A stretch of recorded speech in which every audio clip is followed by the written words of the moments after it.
थोड़ा सा मैं कमजोर हूं पर मैं किस्मत का मारा नहीं। कभी कभी मैं लड़खड़ा कर गिर जरूर जाता हूं पर मैं अभी तक हारा नहीं। तो जी हां दोस्तों, मैं आपका बड़ा भाई निखिल धावाई हाजिर हूं आपके सामने फिर से लेकर के एक नया लेक्चर और एक नया chapter. Newton's laws of motion lecture number 1 है और आप सभी का स्वागत है रफ्तार जेईई सीरीज में। तो दोस्तों, सबसे इंपॉर्टेंट बात आप सोच रहे होंगे कि सर सर्कुलर मोशन का क्या हुआ, वो तो आपने पढ़ाया ही नहीं। तो दोस्तों, सर्कुलर मोशन एनसीईआरटी में आपको मोशन इन अ प्लेन में भी मिलेगा, एनएलएम में भी मिलेगा और वर्क पावर एनर्जी में भी मिलेगा। लेकिन 3 टुकड़ों में पढ़ने की बजाय हम उसको एक साथ पढ़ेंगे वर्क पावर एनर्जी कंप्लीट होने के बाद। अब तुम बोलोगे सर लेकिन आपने ऐसा किया तो क्यों किया? क्योंकि आपको सर्कुलर मोशन समझने में फिर कोई दिक्कत नहीं होगी अगर इकट्ठा एक जगह आप उसको पढ़ोगे तो। ठीक है, तो आप बस रेगुलरली अब पढ़ते जाइए और आपको अब फिजिक्स की सारी परेशानी आपकी दूर होती हुई महसूस होंगी। लेकिन कई बच्चे बोल रहे होंगे सर हमारा बैकलॉग हो गया है तो उसके लिए क्या किया जाए। तो दोस्तों, बैकलॉग हो गया है तो कोई टेंशन वाली बात नहीं है। इस चैप्टर को समझने के लिए आपको वेक्टर आना चाहिए और आज के लेक्चर में तो वेक्टर की भी इतनी इंपॉर्टेंस नहीं है। तो मैं कहूंगा कि अगले लेक्चर तक आप कृपा करके प्लीज आपको करना क्या है, आपको जो है वेक्टर एडिशन कंपोनेंट्स कैसे लेते हैं ये एटलीस्ट सीख के आ जाना। मैथमेटिकल टूल्स में आपको ये चीज मिल जाएगी, वो लेक्चर्स जाके आप अटेंड कर लेना। और अभी हम बिना देरी के बढ़ते हैं आगे और बात करते हैं आज के सेशन की। तो आज का मैं सेशन बहुत ही छोटा रखने वाला हूं क्योंकि ये पहला लेक्चर है इस चैप्टर का, तो हो सकता है ये 1 घंटे के अंदर ही खत्म हो जाए आज का लेक्चर। तो आज हम जो बात करने जा रहे हैं वो है introduction to first law, second law and third law. Introduction है, इसका एप्लीकेशन हम आगे के क्लासेस में समझेंगे और फिर हम बात करेंगे फ्री बॉडी डायग्राम की। तो बिना देरी किए बढ़ते हैं आगे और बात करते हैं हमारे सबसे पहले क्वांटिटी जिसका नाम है फोर्स। अब फोर्स से आप एकदम भली भांति परिचित हैं, फोर्स होता क्या है ना? तो इसमें कुछ ज्यादा समझाने की जरूरत नहीं है।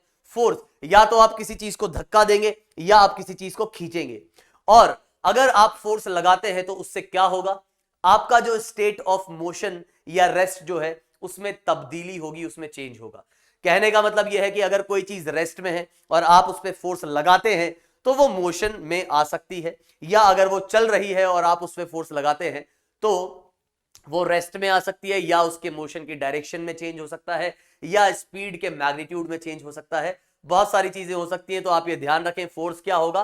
फोर्स कुछ खास नहीं, बस एक पुल और पुश है जो कि क्या करता है, विच चेंजेस और टेंड्स टू चेंज। या तो चेंज कर देगा या कोशिश करेगा चेंज करने की, क्या, स्टेट ऑफ रेस्ट और ऑफ यूनिफॉर्म मोशन और the direction of motion of any object, है ना? तो एक तरीके से पुल और पुश जो है उसी को हम क्या कह रहे हैं, फोर्स।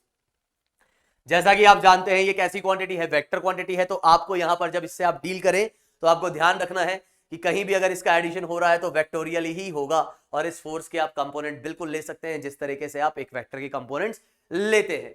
तो यहां पे सबसे पहले हम बात करें कि अगर किसी चीज पे रिजल्टेंट फोर्स मतलब 3-4 फोर्सेस लग रहे हैं तो उनका एक नेट इफेक्ट जो आ रहा होगा वो क्या असर डालेगा किसी चीज के ऊपर, तो वो उसके स्पीड को चेंज कर सकता है, या वो उसकी सिर्फ डायरेक्शन को चेंज कर सकता है, या वो दोनों चीजों को चेंज कर सकता है, वेलोसिटी के मैग्नीट्यूड को और साथ ही साथ डायरेक्शन को, या फिर वो उसके शेप और साइज को चेंज कर देगा।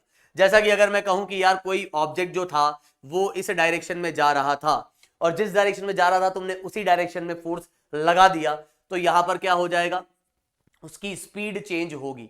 अगर वो ऑब्जेक्ट इस डायरेक्शन में जा रहा है और तुमने फोर्स अपोजिट डायरेक्शन में लगा दिया, मतलब वो तुम्हारी तरफ आ रहा था, तुमने जो है धक्का लगाया अपोजिट डायरेक्शन में, तो तुम क्या चाह रहे हो, तुम जो है उसको रोकना चाह रहे हो, तो उसकी स्पीड जो है वो कम हो जाएगी। तो ये स्पीड को कम भी कर सकता है।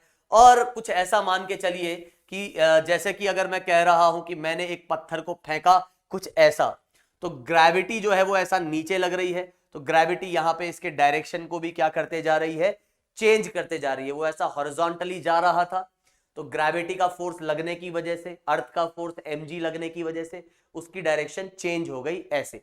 या आप ऐसा समझें कि कोई चीज अगर ऐसे जा रही है और आप इसको इधर धक्का मार देते हो, हॉरिजॉन्टल सरफेस पे ये कुछ ऐसे मूव कर रही थी, आपने इसको इस डायरेक्शन में धक्का मारा तो ये कुछ ऐसा डिफ्लेक्ट हो जाएगी। आती है बात समझ में? तो कुल मिला के ये जो है इफेक्ट्स एक फोर्स के कारण प्रोड्यूस होंगे तो अभी हम बढ़ते हैं आगे और बात करते हैं classification of forces on the basis of contact. तो सबसे पहले हम बात करेंगे फील्ड फोर्स की। फील्ड फोर्स क्या होते हैं? फील्ड फोर्स ये जिनको लगने के लिए कांटेक्ट की जरूरत नहीं होती। कांटेक्ट की जरूरत नहीं होती से क्या मतलब है सर? कांटेक्ट की जरूरत ना होने से मतलब यहां पे दोस्तों सीधा सा ये है कि अगर मैं बात करता हूं इस पेन की, तो मुझे एक चीज बताओ, क्या अर्थ इस पेन पे फोर्स तभी लगाएगी जब ये अर्थ के कांटेक्ट में होगा? जी नहीं। ये हवा में भी है तो भी इस पे अर्थ फोर्स लगा रही है। तो यहां पर आप जानते हो कि ग्रेविटेशनल जो फोर्स है या फोर्स ऑफ ग्रेविटेशन जो है उसको लगने के लिए कांटेक्ट होने की जरूरत नहीं है। तो ऐसे फोर्सेस को हम बोलते हैं नॉन कांटेक्ट फोर्स या फील्ड फोर्स। फील्ड फोर्स इसे क्यों कहा जाता है? अगर आप ने जैसे पढ़ा ही होगा ग्रेविटेशन के बारे में, तो आप जानते होंगे अर्थ के चारों ओर एक ग्रेविटेशनल फील्ड होता है। उस ग्रेविटेशनल फील्ड में कोई भी दूसरा ऑब्जेक्ट अगर प्रेजेंट होगा तो उसके ऊपर एक फोर्स लगेगा अर्थ की तरफ, और वो फोर्स कितना होता है? mg। तो आपको ये याद रखना है कि ग्रेविटेशनल फोर्स अर्थ की वजह से कितना लगता है किसी भी बॉडी के ऊपर? mg। वैसे ये ग्रेविटेशनल फोर्स हर दो मास के बीच में लगेगा। अगर यहां पर m1 और m2 दो अलग अलग मासेस हैं तो इनके बीच में भी ग्रेविटेशनल फोर्स लगेगा, लेकिन यहां पर आपको एक बात ध्यान रखनी है कि ये फोर्स हम नेग्लेक्ट करके चलेंगे। कहने का मतलब, मैं और मान लो ये बोर्ड, दोनों के अंदर कुछ ना कुछ मास है, तो ऑब्वियसली हम दोनों एक दूसरे को अट्रैक्ट कर रहे हैं, लेकिन ये सबसे वीक फोर्स होता है, सबसे कमजोर फोर्स है जो भी नेचर में पाए जाते हैं। उनमें से सबसे कमजोर कौन है? Gravitational force. तो ये बोर्ड और मैं एक दूसरे को अट्रैक्ट कर रहे हैं, लेकिन हम दोनों के बीच का अट्रैक्शन ना के बराबर है। इसीलिए इस चैप्टर में जब हम बात करेंगे तो ग्रेविटेशनल फोर्स जो है हम सिर्फ और सिर्फ अर्थ का ही कंसीडर करेंगे। दो चीजों के बीच में ग्रेविटेशनल अट्रैक्शन हम यहां कंसीडर नहीं करेंगे। मैं ऐसा नहीं कहूंगा कि ये मेरा हाथ इस हाथ को अट्रैक्ट कर रहा है, जो कि करना चाहिए थियरी के हिसाब से, लेकिन वो फोर्स इतना वीक है कि वहां पर उसको आपको नेग्लेक्ट करना ही होगा, वो ना के बराबर है। आई बात समझ में? तो ग्रेविटेशनल फोर्स, फील्ड फोर्स जिसे हमने कहा, तो ये कैसा लगता है? It always acts downwards.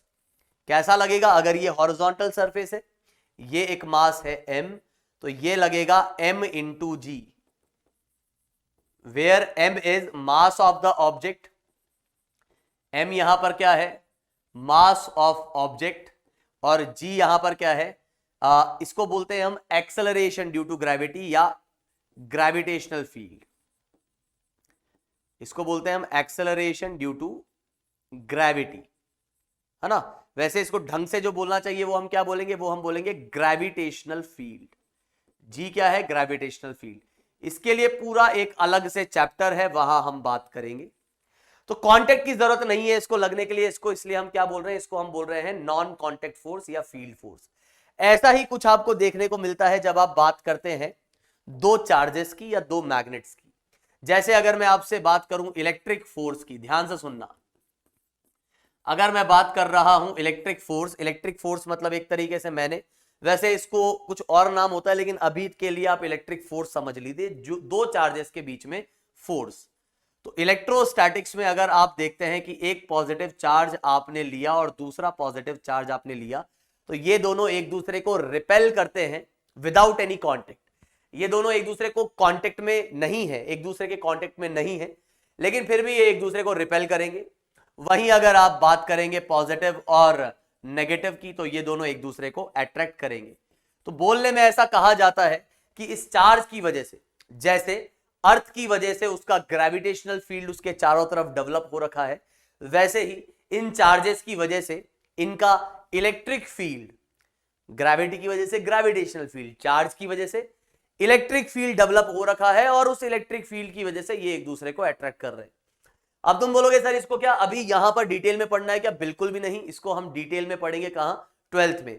तो अभी मैंने जितना बताया बस उतना ही ध्यान रखो, उससे एक लाइन ज्यादा ध्यान रखने की आपको जरूरत नहीं है। क्लियर? ऐसे ही आप कह सकते हो दो मैग्नेट्स के बीच में भी फोर्स लगता है, बिना कांटेक्ट के लग जाता है, तो वो भी एक नॉन कांटेक्ट फोर्स होगा। तो बस समझने के तौर पे आप ये समझे कि force which acts on an object at a distance by the interaction of the object with the field produced by the other object, कि अर्थ के फील्ड की वजह से इसने कुछ फोर्स एक्सपीरियंस किया जब उनके बीच में सेपरेशन है तब भी, उसको हम कहेंगे फील्ड फोर्स। ऐसे ही फिर हमारे पास, एक मिनट, शायद एक स्लाइड हमारी गायब है, नहीं सही तो है, कांटेक्ट फोर्स। ऐसे ही फिर अगला आता है हमारे पास कांटेक्ट फोर्स। पहली हमने बात करी नॉन कांटेक्ट फोर्स की, अभी है हमारे पास कांटेक्ट फोर्स। कांटेक्ट फोर्स नाम पढ़ के ही पता लग जाता है कि यार यहां पर कांटेक्ट की जरूरत होगी। अब कांटेक्ट की जरूरत होगी तो ये जो फोर्स होता है ये लगता है due to the electromagnetic interaction between the charges of two surface, two bodies. दो बॉडीज जब भी एक दूसरे के कांटेक्ट में आएंगी तो आप इस बात को समझ के चलिए कि हर बॉडी के अंदर क्या है, एटम है, और एटम के अंदर क्या है, एटम के अंदर आपके पास न्यूक्लियस में पॉजिटिव चार्ज है और चारों तरफ जो है इलेक्ट्रॉनिक क्लाउड है या इलेक्ट्रॉन्स है। और दूसरा एटम, उसके अंदर भी कुछ ऐसी ही कहानी है। अब number of atoms, number of electron और प्रोटॉन वो अलग अलग एटम्स के लिए अलग अलग होंगे। तो जब मैं अपने दोनों हाथों को ऐसा जोड़ता हूं एक दूसरे से, तो आपको यह समझना चाहिए कि यहां पर ये एटम और ये एटम जब इनको पास लाया जाएगा तो एक पॉइंट के बाद ये एक दूसरे को रिपेल करने लग जाएंगे। क्यों? Due to the interaction between the charges. लेकिन ये रिपल्शन जब कब महसूस होगा, जब ये एक दूसरे को टच कर लेंगे। ये दोनों सरफेस एक दूसरे को जब टच कर रही हैं तो ये वाला हाथ इस वाले हाथ में मर्ज नहीं हो रहा है, फ्यूज नहीं हो रहा है। मतलब ये बोर्ड है तो इस बोर्ड को मैं छूता हूं तो मेरा हाथ इसके अंदर नहीं चले जाता है ना। जैसे मूवीज में देखा होगा ना, आत्मा ऐसा आर पार करके निकल गई, तो ऐसा कुछ हमारे यहां पर चीजें महसूस नहीं हो रही है। क्यों? बिकॉज आप दो एटम को ऐसा फ्यूज नहीं करवा सकते इतना इजीली, उसके लिए न्यूक्लियर रिएक्शन चाहिए, बहुत ज्यादा एनर्जी चाहिए। तो नॉर्मली जब आप रियल लाइफ में बात करेंगे तो दो, रियल लाइफ मतलब प्रैक्टिकली जब आप बात करेंगे नॉर्मली, तो दो एटम्स को फ्यूज करवाना इज डिफिकल्ट बिकॉज ये चार्ज एक दूसरे को रिपेल करने लग जाते हैं।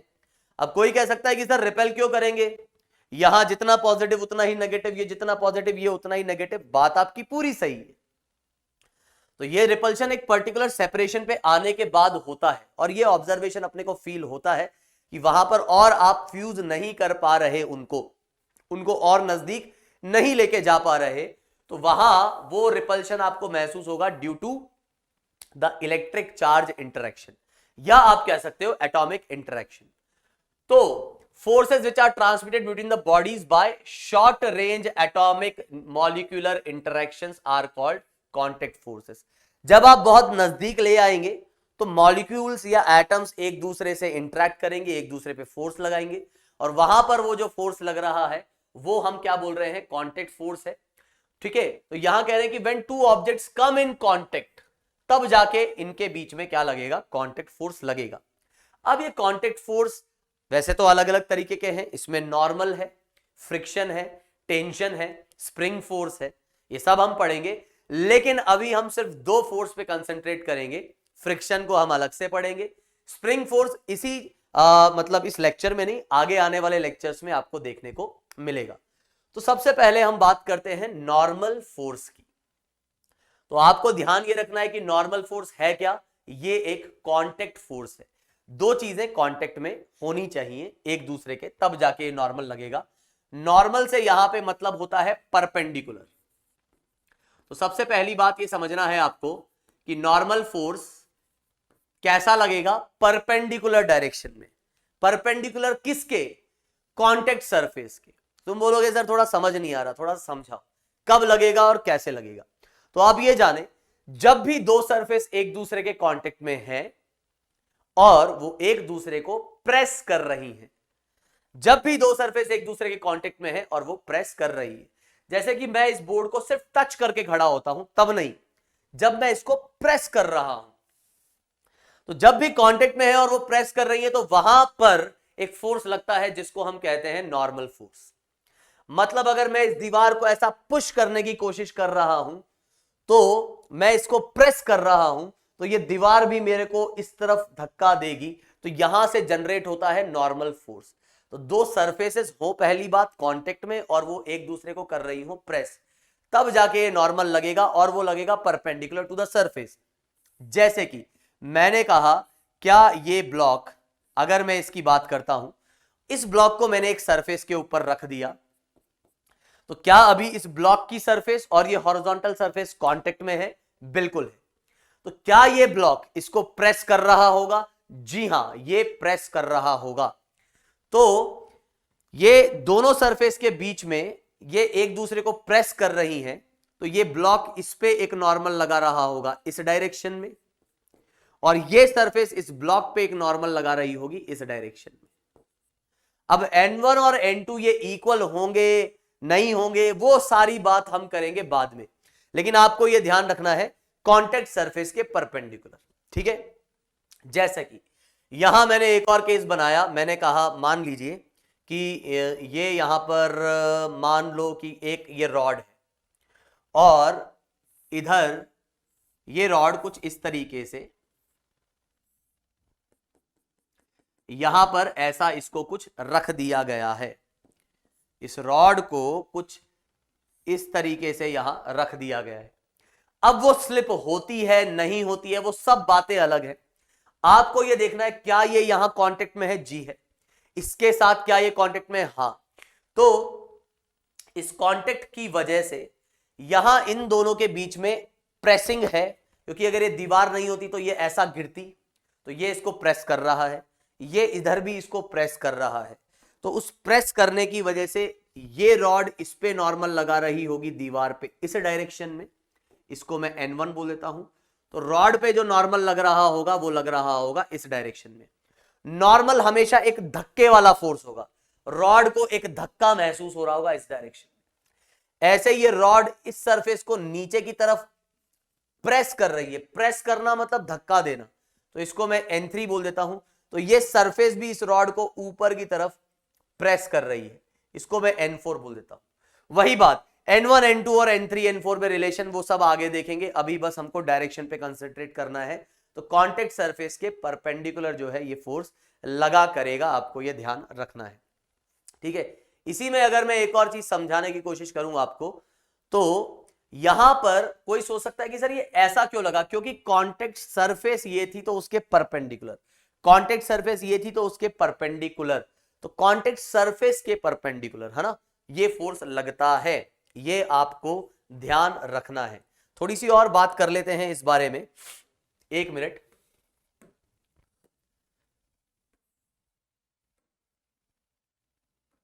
तो मैंने क्या कहा इधर, मान लो कुछ ऐसा यहां पर आपको कुछ दिया गया है,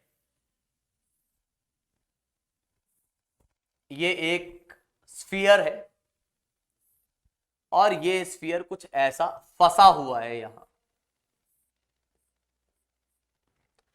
दो, एक तो इंक्लाइन प्लेन है और एक ये ऐसी वर्टिकल वॉल है, इसके बीच में ये स्फीयर ऐसा फंसा हुआ है, तुमने इसको रखा, ये फंसा हुआ है।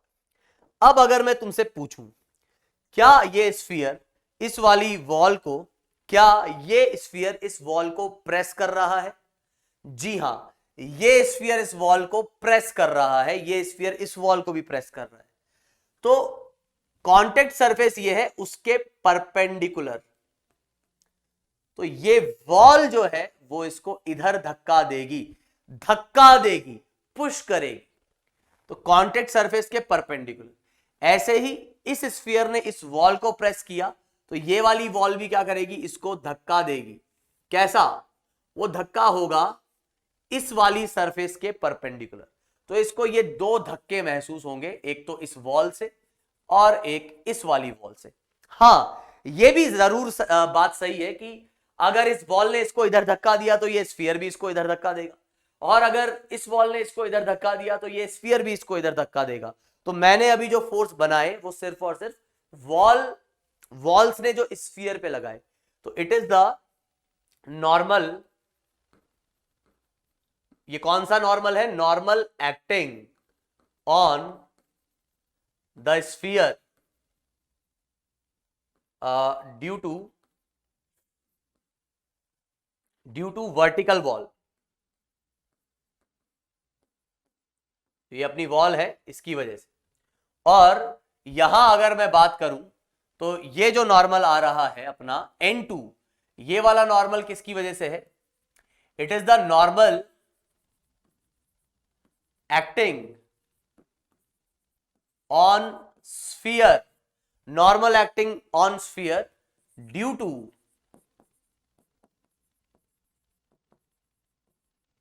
Inclined plane.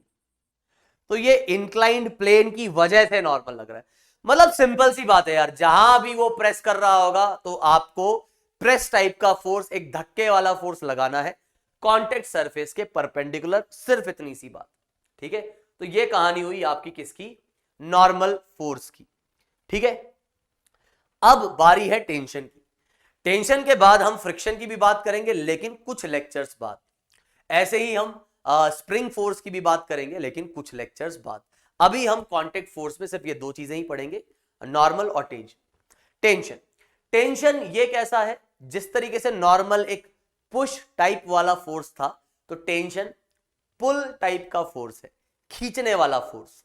ठीक है, तो ये आपको मिलेगा रस्सी में भी, रॉड में भी, जहां पर भी खिंचाव होगा, जहां पर भी आप खींचेंगे वहां आपको ये फोर्स मिलेगा। तो नॉर्मली हम इसको समझने की कोशिश करते हैं टेंशन से, टेंशन से इसको समझने की कोशिश करते हैं। तो अच्छा, ये है किस टाइप का फोर्स?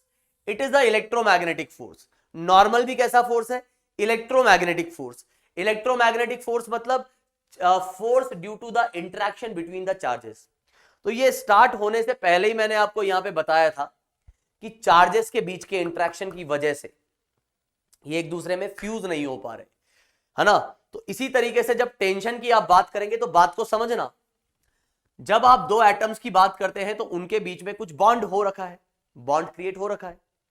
तो आप जब चाहेंगे इसको ऐसा एक्सपैंड करना या स्ट्रेच करना, तो वो बॉन्ड उसको अलाउ नहीं करेगा। वो बॉन्ड चाहेगा क्या कि अगर आप उस बॉन्ड लेंथ को बढ़ाने की कोशिश करते हैं तो वो बॉन्ड चाहेगा कि वो अपने इस लेंथ में को ही मेंटेन रखे, जस्ट लाइक अ स्प्रिंग। ठीक है, तो वो बॉन्ड की वजह से, बॉन्ड किसकी वजह से बनता है? It is due to the involvement of charges. तो यहां पर भी आप दो एटम्स को सेपरेट करना चाहते हैं, लेकिन बॉन्ड की वजह से वो सेपरेट नहीं हो पा रहे हैं, बॉन्ड बन रहा है चार्जेस की वजह से। तो यहां पर भी इसके पीछे की जो वजह है वो चार्ज ही है, मतलब इलेक्ट्रोमैग्नेटिक फोर्स। तो ये ध्यान रखना, टेंशन कब डेवलप होगा? टेंशन किसकी वजह से या किस टाइप का फोर्स है? पहले तो ये है इलेक्ट्रोमैग्नेटिक टाइप का फोर्स।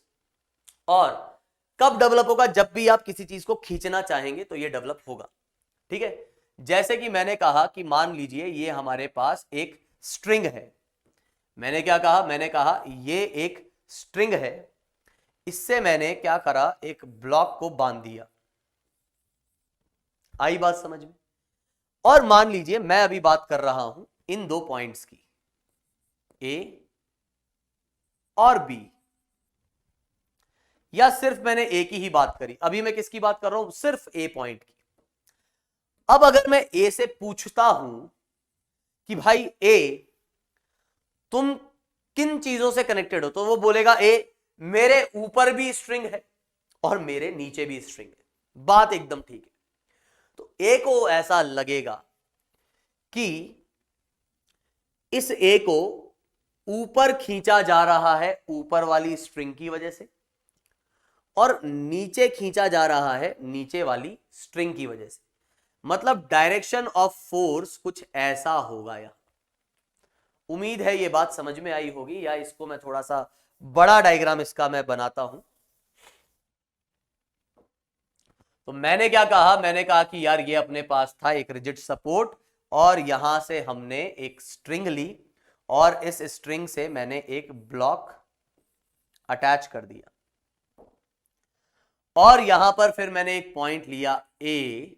तो इस ए पॉइंट से अगर मैं पूछता हूं कि भाई तुमको कैसा कैसा फोर्स महसूस हो रहा है, तो इसको एक फोर्स लगेगा ऊपर की तरफ जो ऊपर वाली रस्सी लगा रही होगी, और एक फोर्स लगेगा नीचे की तरफ जो नीचे वाली रस्सी लगा रही होगी। उसी को हम क्या बोलते हैं? टेंशन।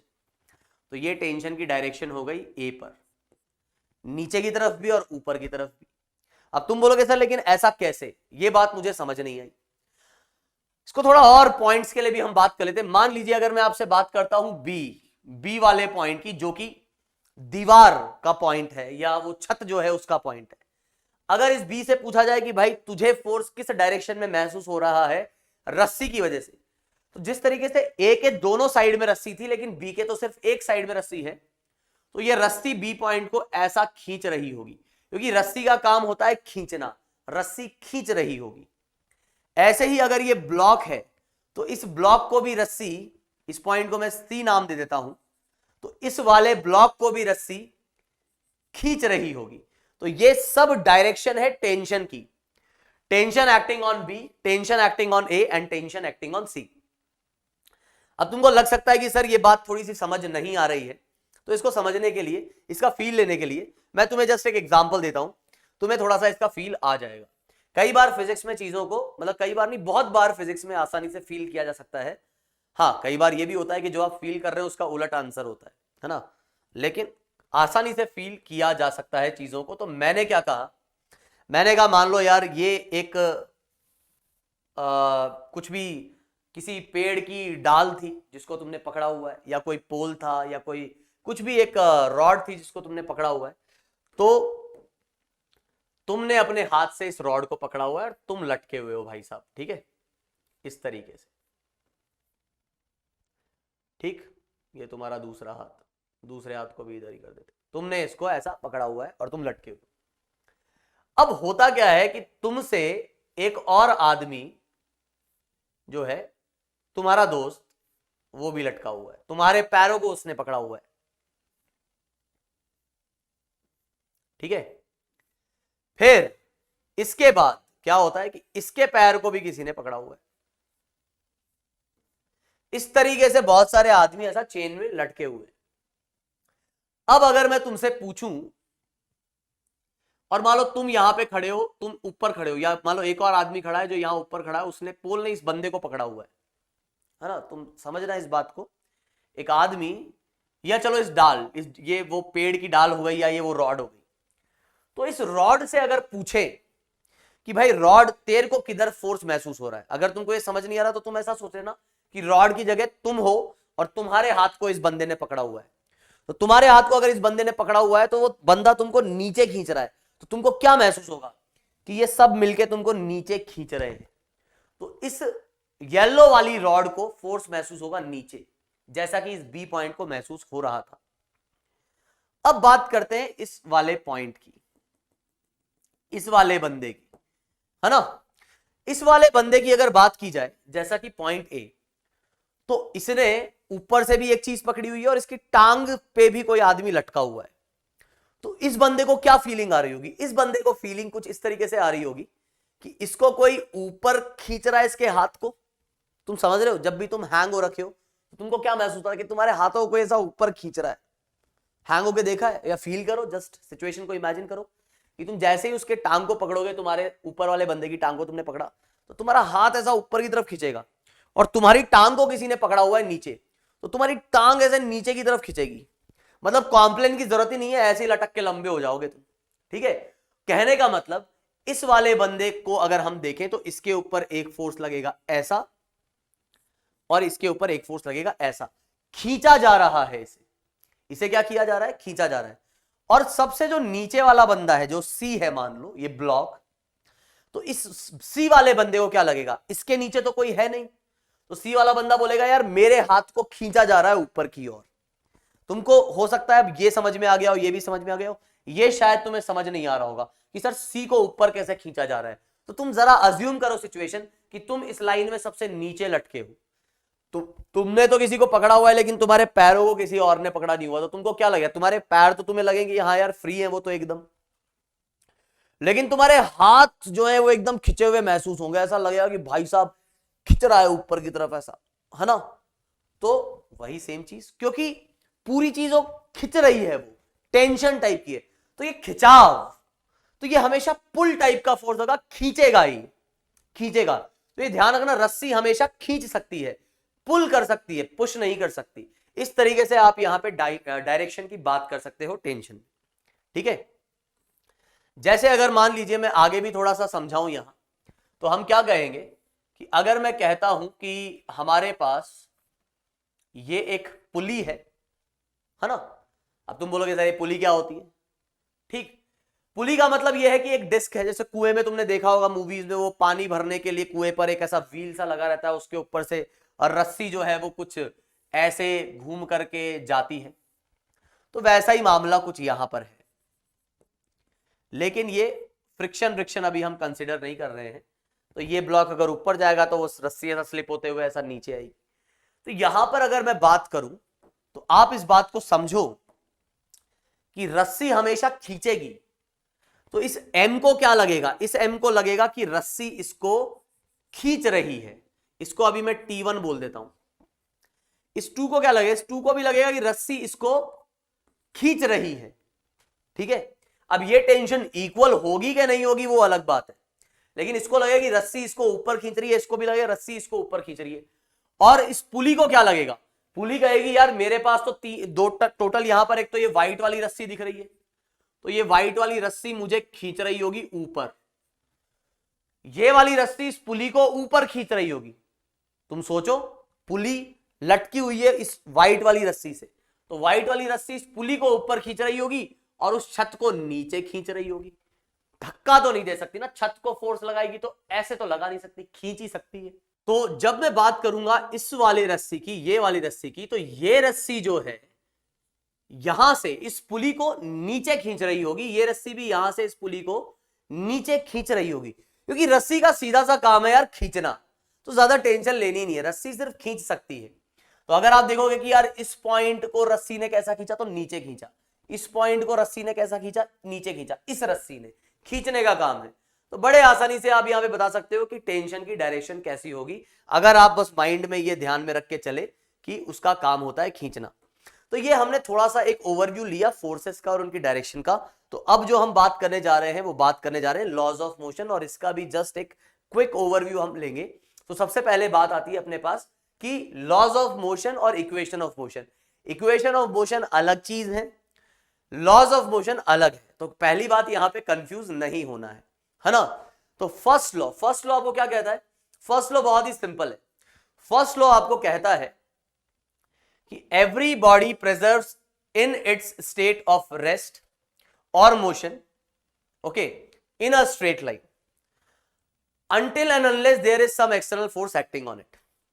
कहने का ये मतलब ये है, कहने का मतलब ये है कि अगर कोई बॉडी चल रही है,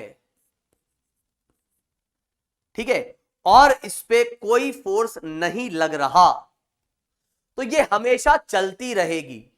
और अगर ये रुकी हुई है और इस पे कोई फोर्स नहीं लग रहा, तो ये हमेशा रुकी रहेगी। ये बात हमको समझ में आ जाती है बड़े ही आसानी से। हमको लगता है हाँ सर ये रेस्ट में है, कोई फोर्स इस पे नहीं लगाऊंगा तो ये रेस्ट में ही रहेगी। लेकिन ये बात हमको समझ नहीं आती।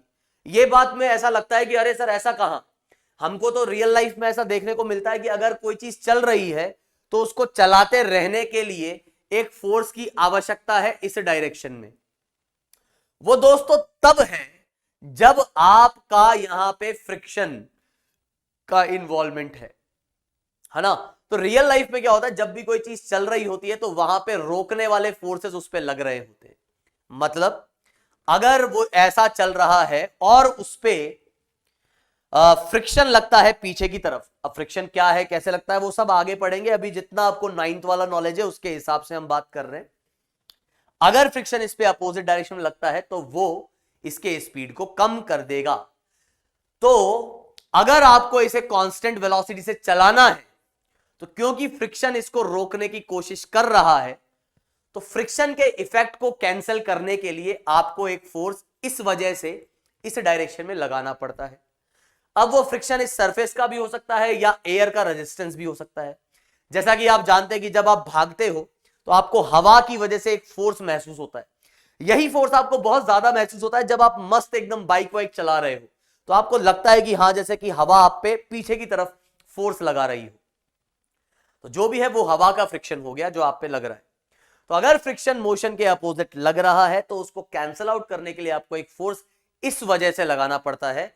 लेकिन जैसे ही आप इतना फोर्स लगा देते हो कि ये दोनों का मिलके असर जो है वो जीरो हो जाए, तो ये कांस्टेंट वेलोसिटी से चलता रहेगा। तो आप ये बात जान ले कि अगर यहां फ्रिक्शन नहीं है, ये सरफेस स्मूथ है और ये v वेलोसिटी से चल रहा है, तो ये कांस्टेंट वेलोसिटी से चलता रहेगा हमेशा के लिए, कभी नहीं रुकेगा।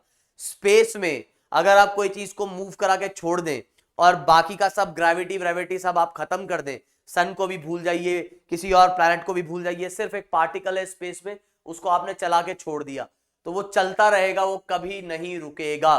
तो ये ध्यान रखना, न्यूटन का फर्स्ट लॉ यही कहता है, कोई फोर्स नहीं तो कोई change in state of motion नहीं, रेस्ट में है तो रेस्ट में रहेगा और चल रहा है तो चलते ही रहेगा। इसे लॉ ऑफ इनर्शिया भी कहते हैं, फर्स्ट लॉ को। इनर्शिया का मतलब यह है कि इनर्शिया ये एक तरीके से ओल्ड कंसेप्ट है। तो इनर्शिया क्या है? ये वो प्रॉपर्टी है जिसकी वजह से बॉडी रेजिस्ट करती है अपने state of change in state of motion. तो क्या है inertia? It is the property, it is the property, क्या है ये वो प्रॉपर्टी है due to which a body resists the change in its state of motion। मतलब अगर किसी भी बॉडी के स्टेट ऑफ मोशन में चेंज होगा तो वो उसको अपोज करेगी हमेशा। कैसे? इसके बहुत ही बेसिक से एग्जांपल आपने हमेशा पढ़े होंगे, 9th क्लास से पढ़ते हुए आ रहे होंगे कि भाई साहब हम कार चला रहे हैं, हम मान लो कार चलाने के लिए कार में बैठे एकदम से, या कोई और चला रहा है तुम बैठे, कार जैसे ही एकदम से स्टार्ट होगी, पहले कार रेस्ट में थी, तुम भी रेस्ट में थे, कार जैसे ही एकदम से चलेगी तो तुम पीछे की तरफ जाते हो, एकदम से तुम्हें एक पीछे की तरफ धक्का महसूस होता है। क्यों? क्योंकि कार तो आगे जा रही है लेकिन तुम अपने मोशन को मेंटेन करने की कोशिश कर रहे हो, हालांकि कर नहीं पा रहे हो, लेकिन तुम्हारी बॉडी क्योंकि उस वाली पोजीशन को मेंटेन करने की कोशिश कर रही है, तो कार आगे जा रही है लेकिन तुम्हारी बॉडी उसी पोजीशन में रहने की वजह से रहना चाहती है, उस वजह से वो उस पोजीशन को मेंटेन करने की कोशिश कर रही है। तो तुमको ऐसा लगता है कि तुम पीछे जा रहे हो, तुम पीछे नहीं गए बल्कि तुम तो एक्चुअली उसी जगह पर रहने की कोशिश में हो, कार तुम्हें आगे लेके जाना चाह रही है और इस वजह से तुम ऐसा पीछे जा रहे हो। तो ये हो गया अपने स्टेट में मेंटेन रहने की कोशिश करना। यही अगर चलती हुई कार में एकदम से ब्रेक लगा दिए जाते हैं तो आप जाते हो आगे, आप आगे जाते हो। क्यों? क्योंकि आप कार के साथ साथ आप भी चल रहे थे, तो कार तो रुक गई लेकिन आप अपने मोशन को मेंटेन करने के लिए क्या कर रहे हो? आप आगे जाने की कोशिश कर रहे हो। तो इसी को कहा जाता है क्या? इनर्शिया, कि अपने स्टेट ऑफ चेंज मतलब स्टेट ऑफ मोशन में जो चेंज आ रहा है उसको रजिस्ट करना। अब ये बहुत सारे इसके एग्जाम्पल हैं, जैसे कि भाई बरसात के टाइम पे पेड़ पौधों पे जब वो बूंदे पत्तियों पे टिकी रहती हैं तो आप किसी छोटे से पौधे को जाके ऐसा हिलाते हो, है ना, या थोड़ा छोटा पेड़ है उसको जाके हिलाते हो, तो क्या होता है कि वो बूंदे गिरने लगती है। क्यों? क्योंकि उस पत्ते के ऊपर वो जो बूंद रखी हुई है, तो आपने जैसे ही पत्ता हिलाया तो पत्ता तो हिल जाएगा लेकिन वो बूंद अपने स्टेट ऑफ या रेस्ट को मेंटेन करने के लिए उसी जगह पर रहना पसंद करेगी, तो पत्ता अपनी जगह छोड़ देगा और बूंद नीचे गिर जाएगी।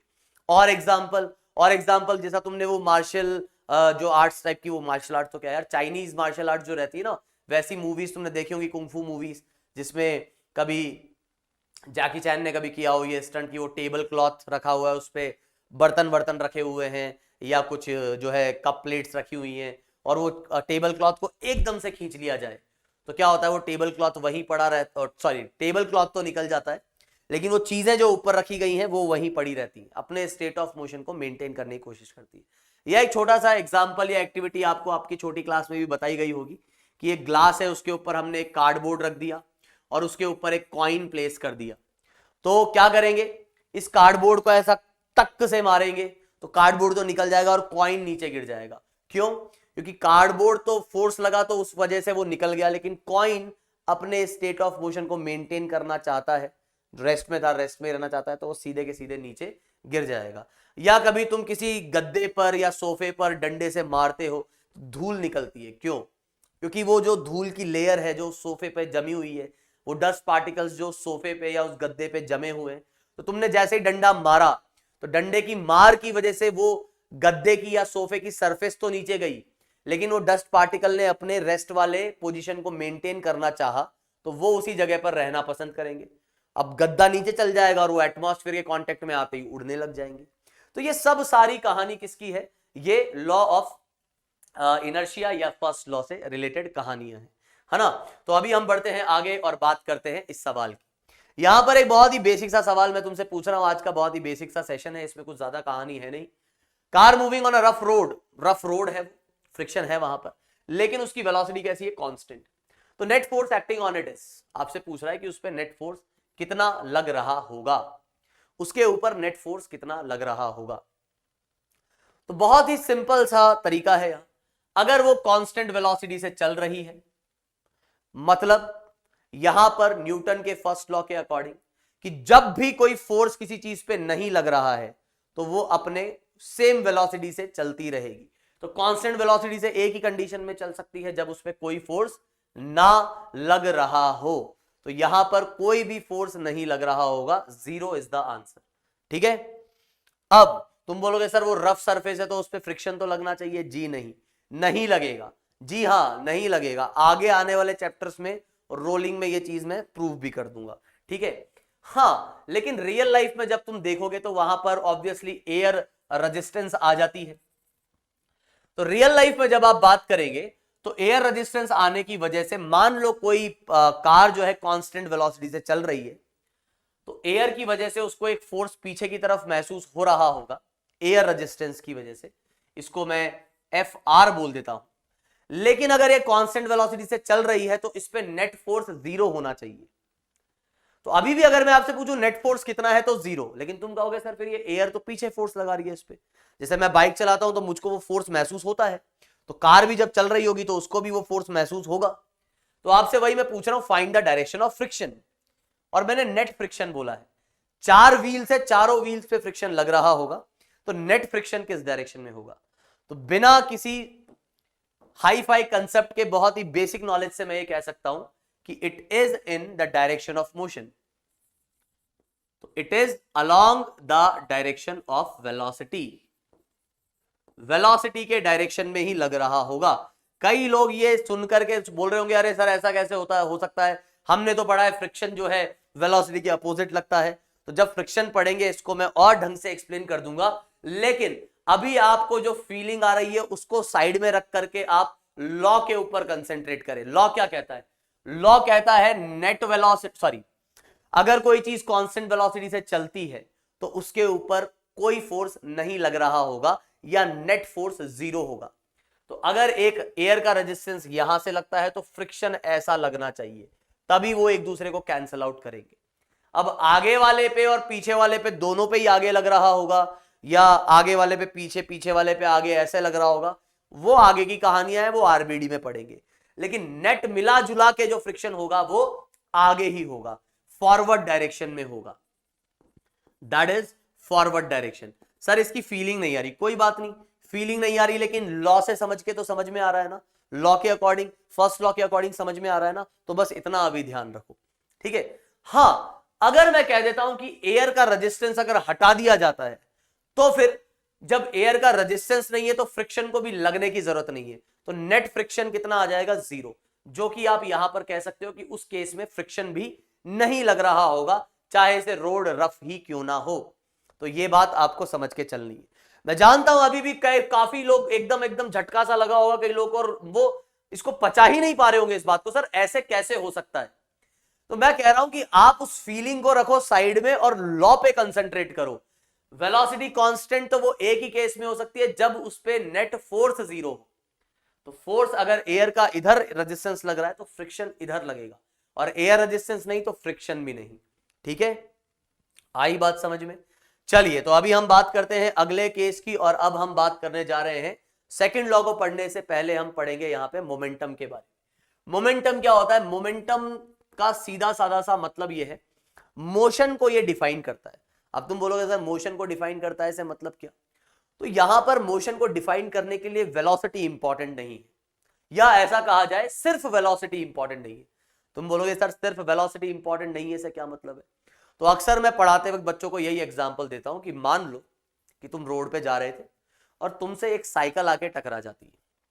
मान लो उसकी स्पीड थी कुछ 20 किलोमीटर पर आवर या 15 किलोमीटर पर आवर, वो आके तुमसे टकराई। हालांकि तुम्हें चोट महसूस होगी लेकिन वो इतनी खतरनाक नहीं होगी। लेकिन वहीं अगर कोई ट्रक उसी 15 किलोमीटर पर आवर से आके तुमसे टकरा जाता है तो वो चोट बड़ी खतरनाक महसूस होगी तुम्हें, है ना। मतलब हड्डियां वड्डियां टूटेंगी, क्या पता आदमी खत्म भी हो जाए। तो बात यहां पे आप समझो कि मास और वेलोसिटी दोनों ही इंपॉर्टेंट है। साइकिल वही वेलोसिटी लेके चलती है और ट्रक वही वेलोसिटी लेके चलता है, तो जमीन आसमान का अंतर आ जाता है मोशन में, है कि नहीं। उस मोशन का जो इंपैक्ट है वो ट्रक वाले केस में हमको ज्यादा फील होता है कि नहीं। तो यहीं से बात हुई कि क्यों ना एक क्वांटिटी बना दी जाए जिसमें मास और वेलोसिटी दोनों इंक्लूड हो जाए। तो वहीं से जरूरत पड़ी किसकी, एक क्वांटिटी की, और उसको नाम दे दिया गया मोमेंटम। और मोमेंटम का जो सिंबल है जनरली पी यूज किया जाता है। ऑब्वियसली ये एक वेक्टर क्वांटिटी है और ये होता है किसके इक्वल, मास ऑफ ऑब्जेक्ट और वेलोसिटी ऑफ ऑब्जेक्ट। अब जैसा कि आप जानते हो कि वेलोसिटी एक रिलेटिव क्वांटिटी है, तो सिंपल सी बात है मोमेंटम भी एक रिलेटिव क्वांटिटी होगी। तो अगर आप बात कर रहे हो रिलेटिव मोमेंटम की, किसी एक ऑब्जर्वर के रेस्पेक्ट में दूसरे ऑब्जेक्ट का मोमेंटम अगर आपको देखना है तो आपको यहां पर मास ऑफ ऑब्जेक्ट और वेलोसिटी भी कौन सी लिखनी पड़ेगी, रिलेटिव वेलोसिटी लिखनी पड़ेगी। तो इस तरीके से आप जो है मोमेंटम निकाल सकते हैं। तो जिस डायरेक्शन में वेलोसिटी उसी डायरेक्शन में क्या होगा, आपका मोमेंटम होगा। बस ध्यान ये रखना है कि रिलेटिव मोमेंटम निकालने के लिए आपको मास ऑब्जेक्ट का लेना है और रिलेटिव वेलोसिटी से मल्टीप्लाई करना है ना। तो एक सवाल हम यहां पर देखते हैं जो कि हमें कहा गया है, दो पार्टिकल्स हैं ए और बी, जैसा कि आपको यहां दिख रहा है, ये है ए और ये है बी। इनके मोमेंटम भी आपको दिए गए हैं और आपसे पूछा जा रहा है कि बताओ find the value of momentum of A with respect to B. तो कई लोग अभी यहां सोचेंगे अरे अरे सर बिल्कुल आसान है ये तो, पी ए जो है हमको दिया गया है 4 आई कैप, पी बी जो हमको दिया गया है वो दिया गया है 20 आई कैप। तो momentum of A with respect to B, sir ये फॉर्मूला हो जाएगा ना P A minus P B. यही तो पढ़ाया था सर आपने अभी रिलेटिव में कि observer momentum of A with respect to B, मतलब बी जो है वो ऑब्जर्वर है सर। तो ऑब्जर्वर जो होगा वो क्या करेगा, वो अपने मोमेंटम को माइनस कर देगा, किसके मोमेंटम से, जिसको देख रहा है उसके मोमेंटम से, मतलब ए के मोमेंटम से। तो काफी लोग, अगर मैं पहली बार ये सवाल पूछूं तो मैं जानता हूं वो ज्यादातर लोग यही जवाब देंगे जो कि पूरी तरीके से गलत है, क्योंकि रिलेटिव मोमेंटम निकालने का formula P A minus P B नहीं, ये है। तो अगर आपको यहां पर मोमेंटम निकालना है किसका, ए का विथ रेस्पेक्ट टू बी, तो आपको लिखना पड़ेगा यहां पर मास ऑफ ए और साथ ही साथ velocity of A with respect to B. तो आपको mass of A into velocity into relative velocity लिखनी होगी। तो यहां से जैसे ही आप देखते हैं तो आपको पता होना चाहिए कि वी ए जो आपका आएगा वो आएगा 2 आई कैप, और आपका जो वी बी आएगा वो आएगा कितना, 5 आई कैप। तो mass of A is 2 kg and velocity of A with respect to B is V A minus V B. तो आपका जो रिजल्ट आएगा वो आएगा वी ए जो कि है 2 आई कैप और वी बी जो कि है 5 आई कैप।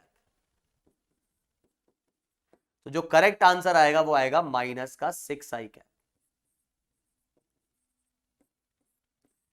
तो यह आपको ध्यान रखना है कि इस तरीके से आप क्या कर सकते हैं, रिलेटिव मोमेंटम निकाल सकते हैं। इसके बाद हम बात करेंगे सेकंड लॉ की। तो मोमेंटम की कहानी हमने पढ़ ली, क्यों इसकी जरूरत पड़ती है, और अभी फटाफट से चलते हैं और बात करते हैं सेकंड लॉ की। तो सेकंड लॉ जो है वो आपको रिलेशन बताता है मोमेंटम में और फोर्स में, कि अगर आप फोर्स लगाते हैं तो ऑब्वियसली मोमेंटम में चेंज आएगा, है ना। तो सेकेंड लॉ जो है न्यूटन का वो आपको यही बताता है कि force is actually directly proportional to what, rate of change of momentum. और यहां से जैसे ही आप प्रोपोर्शनलिटी का साइन हटाएंगे तो एक कांस्टेंट लगेगा जिसकी वैल्यू हम ले लेते हैं कितना, के। अभी एक कांस्टेंट हमने के लिया, और फ्रॉम एक्सपेरिमेंटल ऑब्जर्वेशन के की जो एसआई वैल्यू आती है, एसआई यूनिट में जो वैल्यू आती है वो आती है 1। है ना, CGS में भी 1। तो ये जो आपके पास फोर्स का फॉर्मूला आ जाएगा वो आ जाएगा force is equals to dP/dt। ये कौन सा फोर्स है? ये है नेट फोर्स जो किसी बॉडी पे लगेगा। तो net force acting on the body is equals to what? It is equals to dP/dt। अब आपको यह ध्यान रखना है कि सेकंड लॉ से आप फर्स्ट लॉ भी प्रूव कर सकते हैं। कैसे? उसकी बात कर लेते हैं। तो उसकी बात हम कुछ इस तरीके से करेंगे यहां पर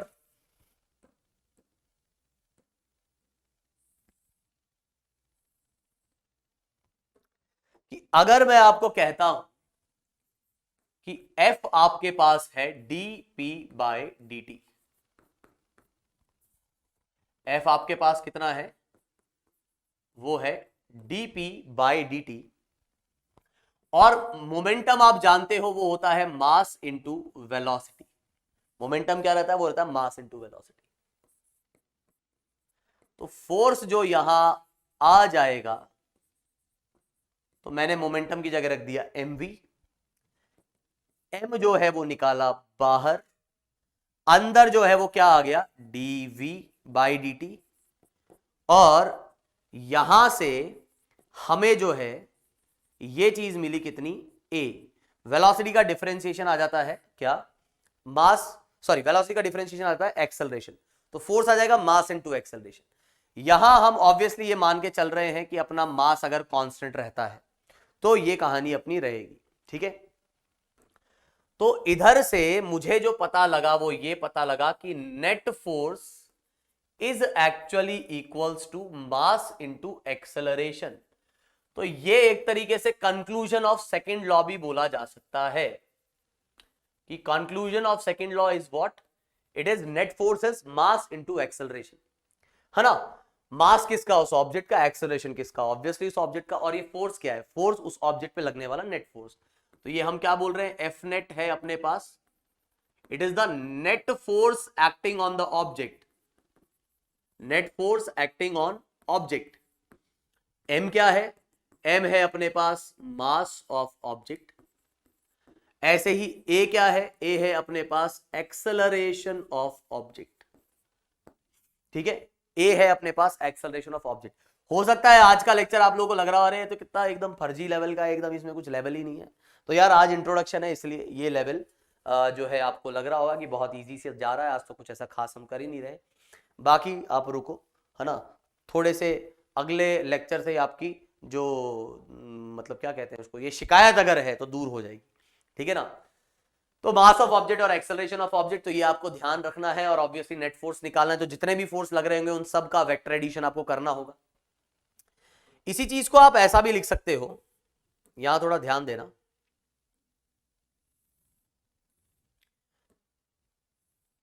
इसी ही चीज को आप कुछ इस तरीके से भी लिख सकते हो कि अगर मैं कहता हूं यहां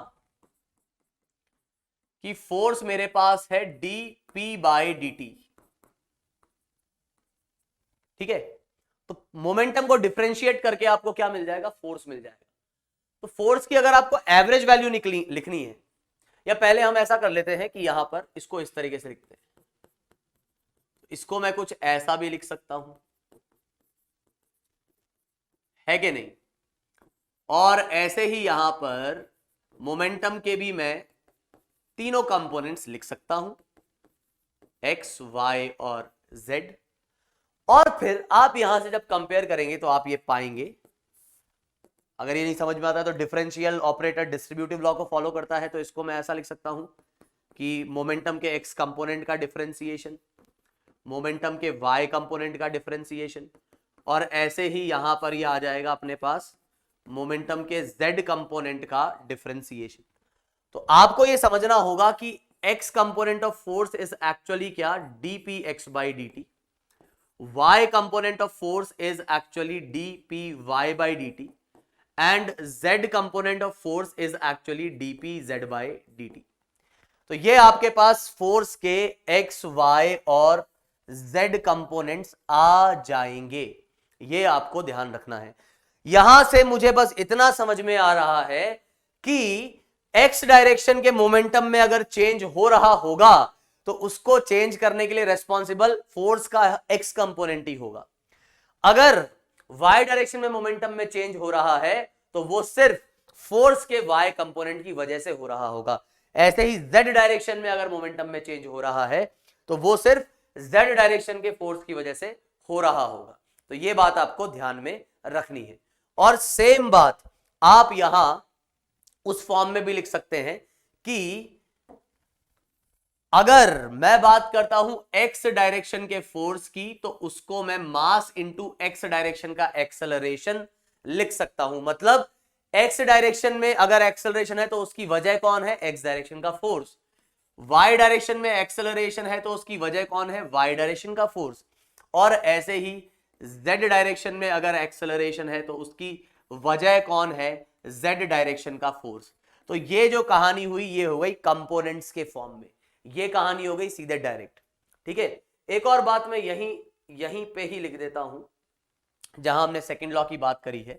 ये इंस्टेंटेनियस वैल्यू ऑफ फोर्स है। अगर आपको एवरेज वैल्यू निकालनी है फोर्स की तो आप इस तरीके से निकाल सकते हैं। दैट इज डिफरेंशिएट आपको करने की जरूरत नहीं है, आपको चेंज इन मोमेंटम निकालना है और टोटल टाइम से उसको डिवाइड कर देना है। चेंज इन मोमेंटम निकालते वक्त आप ध्यान रखें ये final momentum minus initial momentum होगा, तो वेक्टर सब्ट्रैक्शन आपको यहां पर यूज करना होगा। ठीक है, उम्मीद है इतनी बात आपको समझ में आई होगी। तो एक बिल्कुल रद्दी सा सवाल हम लेते हैं। यहां क्या कहा गया है कि बॉल स्ट्राइक्स इलास्टिकली। इलास्टिकली से मतलब ये हो गया कि जितने वेलोसिटी से ये जाएगी उतने ही वेलोसिटी से ये वापस टकरा जाएगी। इलास्टिक कोलिजन में हमेशा परपेंडिकुलर कंपोनेंट जो होते हैं वो बदल जाता है, डायरेक्शन उसकी बदल जाती है, मैग्नीट्यूड एज इट इज रहता है।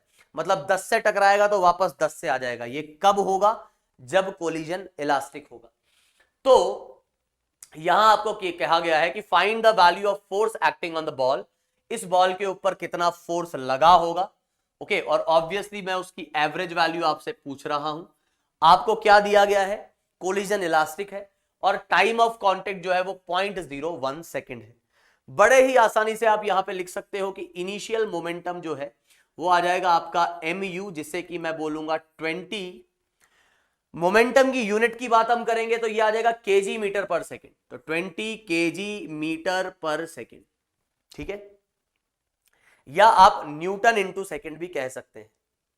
ठीक है, यूनिट अगर आपको नहीं समझ में आ रही है तो यहां से आप समझें इस बात को कि डेल्टा पी आपके पास F इंटू डेल्टा टी है, तो मोमेंटम न्यूटन इंटू सेकेंड भी होगा या केजी मीटर पर सेकेंड भी होगा। मास इंटू वेलोसिटी से आ गया केजी मीटर पर सेकेंड या फिर न्यूटन इंटू सेकेंड।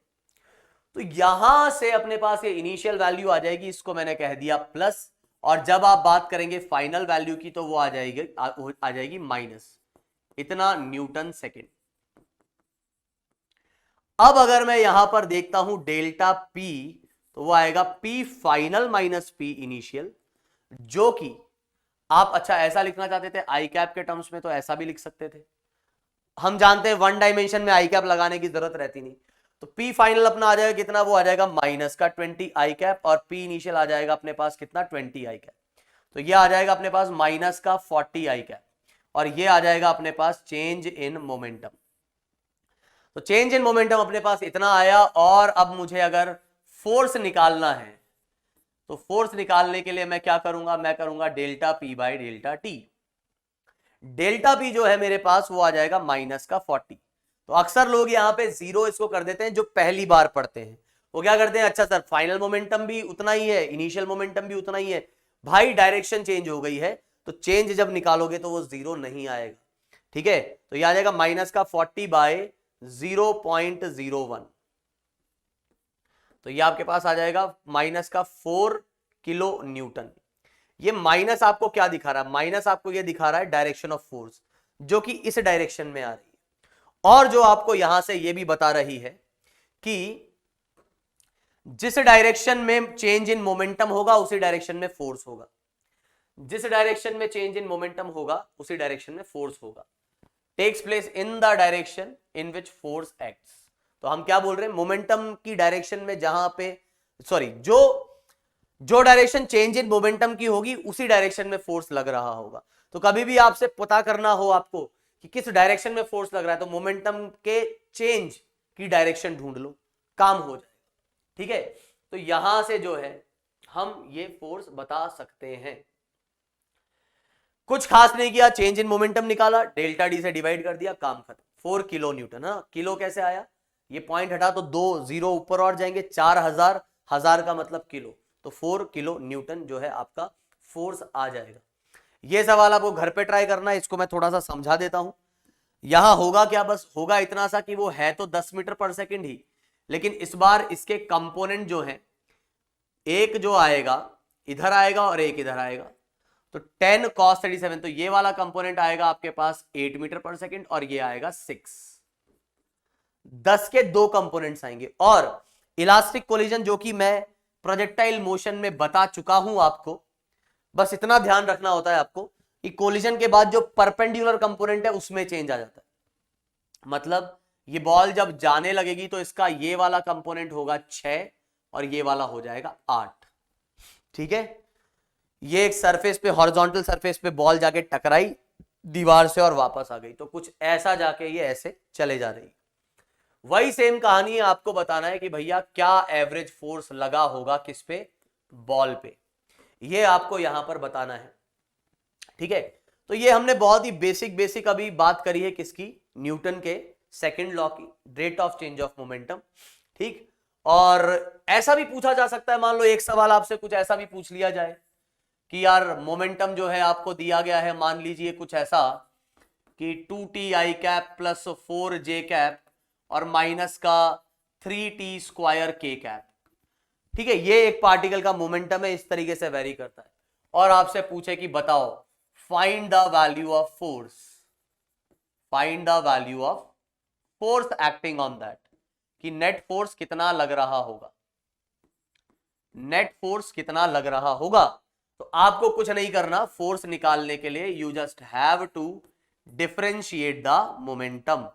तो हम क्या कर देंगे, हम बस मोमेंटम को डिफरेंशिएट कर देंगे। तो 2 कांस्टेंट है, t का डिफरेंशिएशन 1, 4 कांस्टेंट तो उसका अकेले का डिफरेंशिएशन 0 क्योंकि वो अकेला कांस्टेंट है, 3 कांस्टेंट और t² का डिफरेंशिएशन 2t और ये आ गया k कैप। तो हमारे पास ये आ जाएगा 2i कैप माइनस का 6t k कैप। तो ये जो है आपके पास वैल्यू आ जाएगी किसकी, फोर्स की। तो ये हो जाएगा आपका फोर्स। ठीक है, डिफरेंशिएट करके निकाल लीजिए फोर्स। अब कोई कहता है t इक्वल्स टू 2 पे फोर्स बताओ, तो t की वैल्यू 2 यहां डालो, फोर्स निकल जाएगा। t इक्वल्स टू 0 पे फोर्स बताओ, फोर्स निकल जाएगा। तो इस तरीके से अगर आपको एक अच्छा खासा टाइम इंटरवल दिया गया है, मोमेंटम की इनिशियल फाइनल वैल्यू आप पता कर सकते हैं, तो you can find the force. और अगर आपको momentum as a function of time दिया है तो डिफरेंशिएट करके भी आप बता सकते हैं फोर्स। पिछला वाला जो फोर्स था वो थी फोर्स की एवरेज वैल्यू जो हमने यहां निकाली। ये आपको घर पे सॉल्व करना है, ये होमवर्क है आपका, कमेंट सेक्शन में जरूर इसको लिखिएगा। और यहां ये जो फोर्स है ये है हर इंस्टेंट पे लगने वाला फोर्स, वो आप बड़ी आसानी से डिफरेंशिएट करके निकाल सकते हैं कि t इक्वल्स टू 0 पे कितना लगा, t इक्वल्स टू 3 पे कितना लगा। यहां हम क्या कर सकते हैं, किसी भी टाइम का फोर्स लिख सकते हैं। प्रीवियस सवाल में बस उस टाइम इंटरवल के बीच में जो एवरेज वैल्यू होगी फोर्स की वही आप निकाल सकते हो। उम्मीद है इतनी बात समझ में आई होगी। और अब हम फाइनली आ रहे हैं किस पे, अब हम फाइनली आ रहे हैं हमारे थर्ड लॉ के बेसिक पर। तो थर्ड लॉ आपको क्या कहता है, थर्ड लॉ कहता है every action has equal and opposite reaction. मतलब कि अगर कोई भी एक बॉडी ने दूसरे बॉडी पे फोर्स लगाया, ए एक था आपके पास बॉडी या पार्टिकल, बी था आपके पास दूसरा पार्टिकल, ए ने बी पे फोर्स लगाया इस डायरेक्शन में, तो फोर्स किस पे लगाई है, बी पे, किसने लगाया, ए ने लगाया, तो force on B by A, ऐसे ही force on A by B. तो ये दोनों एक दूसरे पे कुछ ना कुछ जो है फोर्स लगा रही हैं ये दोनों बॉडीज। तो थर्ड लॉ आपको क्या कहता है, थर्ड लॉ आपको ये कहता है कि ये दोनों फोर्सेस मैग्नीट्यूड वाइज इक्वल होंगे और डायरेक्शन में होंगे अपोजिट। मतलब F A B is equals to minus of F B. और हमेशा फोर्स जो है वो पेयर में ही लगेगा, पेयर में लगेगा। इससे क्या मतलब है, पेयर में लगेगा, इसका मतलब यह है कि अगर कोई एक्शन है तो उसका रिएक्शन जरूर होगा। ए ने बी पे फोर्स लगाया तो बी भी ए पे उतना ही फोर्स लगाएगा। इसका मतलब यह हुआ कि अगर ये एक बॉडी है एम और अर्थ इसको अट्रैक्ट कर रही है mg से, ध्यान से सुनना, अर्थ ने अगर तुम्हें अट्रैक्ट किया mg से तो तुम भी अर्थ को अट्रैक्ट कर रहे होंगे। कितने फोर्स से? उतने ही फोर्स से। अर्थ पे भी तुम उतना ही फोर्स लगा रहे हो, यह ध्यान रखना। अर्थ ने तुमको अट्रैक्ट किया, तुम भी अर्थ को अट्रैक्ट कर रहे होंगे उतने ही फोर्स से। आई बात समझ में? तो यह कहानी है किसकी? न्यूटन के थर्ड लॉ की। ये मैं वापस से बता दूं, हम अभी बिल्कुल बेसिक ओवरव्यू देख रहे हैं, तो अभी हम ज्यादा डिटेल में नहीं जा रहे हैं। इसको हम नेक्स्ट लेक्चर से बहुत अच्छे से चीजों को कवर अप करेंगे। और अभी मैं क्या कह रहा हूं, ओह यहां पर ये चीज थोड़ी सी सेकेंड लॉ वाली ये चीज अभी यहां नहीं लिखनी है भाई। हाँ, ये गलत टाइप हो गया है इधर। तो अब यहां जो समझने वाली बात है वो ये कि एक्शन और रिएक्शन से एक बार को देखने को ऐसा लगता है कि हम पहले एक्शन करते हैं बाद में रिएक्शन आता है, लेकिन यहां ऐसा नहीं। तुमसे अगर पूछा जाए कि इन दोनों में से कौन एक्शन है कौन रिएक्शन है, तो किसी एक को एक्शन कह दोगे तो दूसरा रिएक्शन हो जाएगा। अगर तुमने कहा कि एफ बी ए एक्शन है तो एफ ए बी उसका रिएक्शन हो जाएगा। तुम कहते हो एफ ए बी एक्शन है तो एफ बी ए उसका रिएक्शन हो जाएगा। क्योंकि नॉर्मल लाइफ में हमको ऐसा लगता है कि यार पहले एक्शन होता है बाद में उसका रिएक्शन होता है। यहां ऐसा नहीं है, ये साइमल्टेनियसली एक्ट करेंगे। तो ये आपको ध्यान रखना है कि action reaction they are acting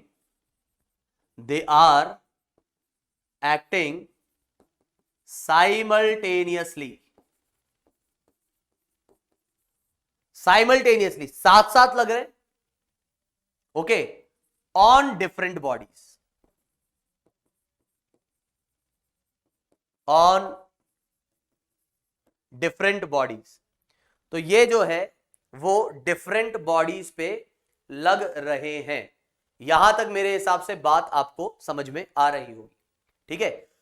simultaneously का मतलब यह है कि जब एक्शन लग रहा है तभी रिएक्शन। ऐसा नहीं कि मैंने इसको अगर आज धक्का दिया तो ये कल मुझे धक्का देगा, मैं इसको अभी प्रेस कर रहा हूं तो ये अभी के अभी मुझे प्रेस करेगा।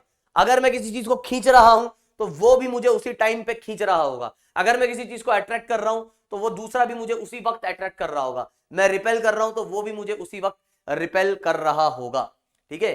तो आज का सेशन दोस्तों हम यहीं पे खत्म करते हैं, बिल्कुल बेसिक इंट्रोडक्शन के साथ। आज एकदम बेसिक था, इसमें कुछ ज्यादा हमने खास चीजें नहीं पढ़ी। कल से रियल एनएलएम स्टार्ट होगा, तो आज के लिए बस इतना ही। That's it for today's session. बाकी हम बात करेंगे कल, ओके। और कल हम रियल एक तरीके से असली एनएलएम स्टार्ट करेंगे। तो आज बहुत ही बेसिक ओवरव्यू है जिससे कि आप लोग थोड़ा सा पढ़ के आ पाए। कल से हम एकदम रियल जो है मतलब ढंग से इस चीज को स्टार्ट करेंगे, है ना। मतलब ढंग से मतलब आज भी ढंग से ही स्टार्ट किया है, लेकिन आज हमने बहुत ज्यादा डिटेल में नहीं पढ़ा है। खैर आज मैं फ्री बॉडी डायग्राम आज मैंने आपको नहीं बताया। फ्री बॉडी डायग्राम जो है हम अगली क्लास में ही उसको कवर करेंगे। तो आज के लिए बस इतना ही। That's it for today's session. बाकी मिलते हैं in the next class. Bye, take care and have a nice day. Okay guys, so bye.